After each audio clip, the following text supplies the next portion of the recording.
சந்திராஷ்டமம் குறித்து நாமக்கல் மாவட்டத்திலிருந்து அமுதா.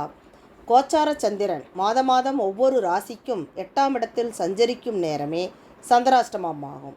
தினசரி கேலண்டரில் சந்திராஷ்டமம் நடக்கும் ராசிகள் குறிக்கப்பட்டு இருக்கும். சந்திரன் மனோகாரகன் மற்றும் உடலை குறிப்பவன். ஆகவே இந்த நாளில் ஒவ்வொரு ராசிக்காரர்களுக்கும் மனவேதனை, உடல் உபாதை இருக்கும். மனம் சஞ்சலமடையும், குழப்ப நிலையில் இருக்கும். சரியான முடிவுகள் எடுக்க முடியாது. அறிவு சரியாக வேலை செய்யாது. புத்தியில் தடுமாற்றம் ஏற்படும். வீண் பிரச்சனைகள் போன்றவை ஏற்படும்.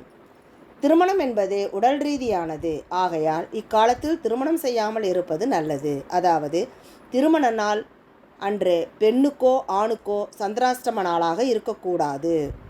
வாக்குறுதி கொடுக்கக்கூடாது. புதிய தொழில் தொடங்கக்கூடாது. வாக்குவாதம் செய்யக்கூடாது. யாருக்கும் புத்திமதி கூறக்கூடாது. புதிய முயற்சிகளை தவிர்க்க வேண்டும். அன்றைய நாள் எச்சரிக்கையாகவும் கவனத்துடனும் இருக்க வேண்டும்.